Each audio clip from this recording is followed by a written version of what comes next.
What was going on in the 1960s was you had these various groups who were coming to the realization that there were various forms of oppression, things that were keeping them from fully participating in society.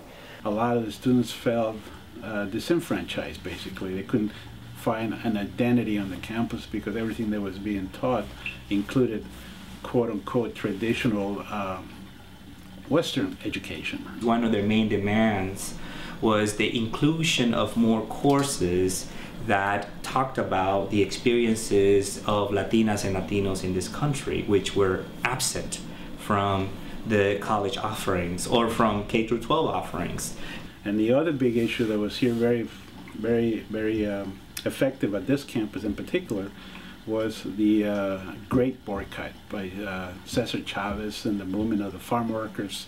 Okay, all of those activities, it just energized a lot of students to be involved in political activities, and we shut down the Safeway store that used to be down the street from here that no longer is there.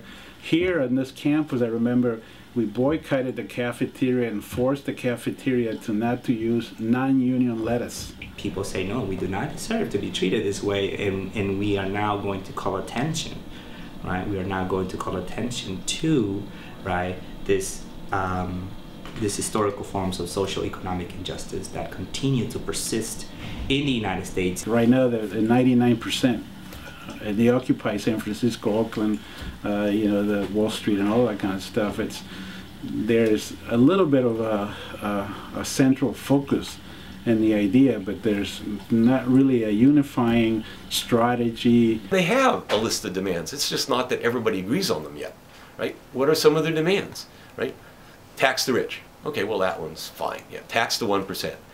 If we tax the 1%, we would be able to stop raising tuition on students, stop cutting classes at community colleges, stop making class sizes bigger in K through 12, right? You know, that this is a new dynamic that is definitely creating a whole new set of demands, right? Different from the demands of the 1960s, right?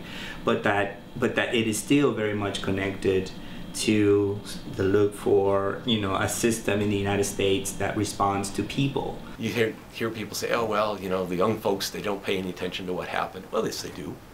You know, they've paid attention to what's happened in the past. They realize that, you know, it's not blacks against whites and men against women, right? That they're all in it together. I mean, it's a huge lesson from the 60s. They've absorbed that lesson. They are part of this, you know, continuation of struggle within the United States for the issues that have been constant, right, within the history of this country.